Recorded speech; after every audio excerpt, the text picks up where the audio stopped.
ভয়ংকৰ দৃশ্য যে দৃশ্য দেখিলে আপোনাৰো বুকু কঁপি উঠিব চিৰপ্ৰবাহমান বৰলীয়া নৈৰ বুকুত এজাক কণকণ ছাত্ৰ ছাত্ৰী উন্নয়নকামী চৰকাৰ বুলি দাবী কৰা হিমন্ত বিশ্ব শৰ্মাৰ কাৰ্যকালৰ এক ভয় লগা যাতায়াত ব্যৱস্থাৰ ভয়ংকৰ দৃশ্য এয়া পূৰ্বৰ হাজু সমষ্টি তথা বৰ্তমানৰ ৰঙিয়া বিধানসভা সমষ্টিৰ অন্তৰ্গত গৰমচুং ডিঙৰা নৈ ঘাটৰ এয়া এক ভয়ংকৰ দৃশ্য ওচৰতে চৰকাৰী বিদ্যালয় নথকা বাবে জীৱনক তুচ্ছ জ্ঞান কৰি কেৱল মাত্ৰ নিজৰ শিক্ষা গ্ৰহণৰ স্বাৰ্থতেই এনেদৰে কলৰ ভুৰেৰে নদী পাৰ কৰিবলগীয়া হৈছে এইসকল ছাত্ৰ ছাত্ৰীয়ে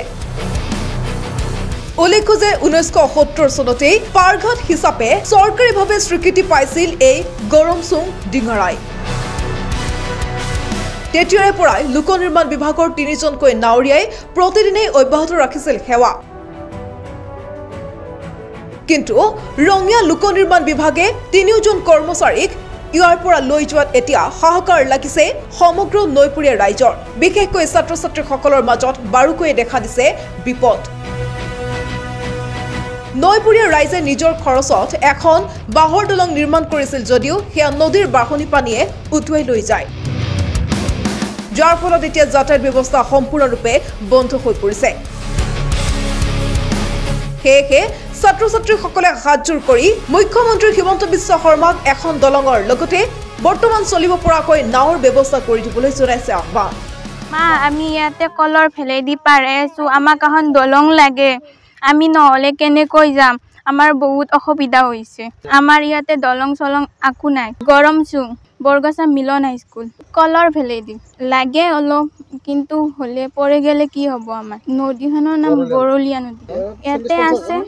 40-50 জন মামা আমাক যেতে দলংখন দিয়ে আমাৰ নহলে যোৱাত বহুত অসুবিধা হৈছে কিবা পৰি গলে আমাৰ বহুত অসুবিধা হৈ যাব নমস্কাৰ মই হেমন্ত বিশ্ব শৰ্মা ডাঙৰীয়া সন্মান সহকাৰে কৈছো যে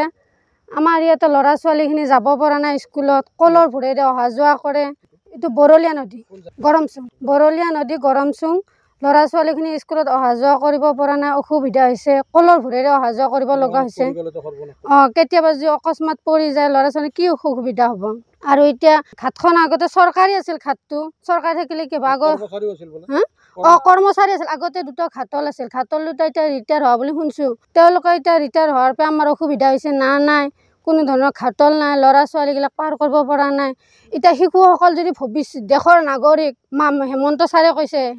দেশৰ যদি নাগৰিক এই শিশুসকলক গঢ়ি তুলিব লাগিলে দেশখন চলাব লাগিলে গঢ়ি তুলিব লাগিলে তেওঁক এটা ব্যৱস্থা কৰি দিব লাগিব নালাগে কওকচোন ব্যৱস্থা এটা কৰি দিব লাগিব ল'ৰা ছোৱালীখিনিৰ পৰীক্ষা আহি আছে এই দেশৰ ভৱিষ্যত নাগৰিক গঢ়ি তুলিব লাগিলে তেওঁ কৈ থাকিলে নহ'ব নাগৰিকবিলাক সুবিধা দিব লাগিব তেতিয়াহে তেওঁলোকে ভৱিষ্যতে তেওঁৰ নিচিনা এটা হ'ব পাৰিব দেশ চলাব পাৰিব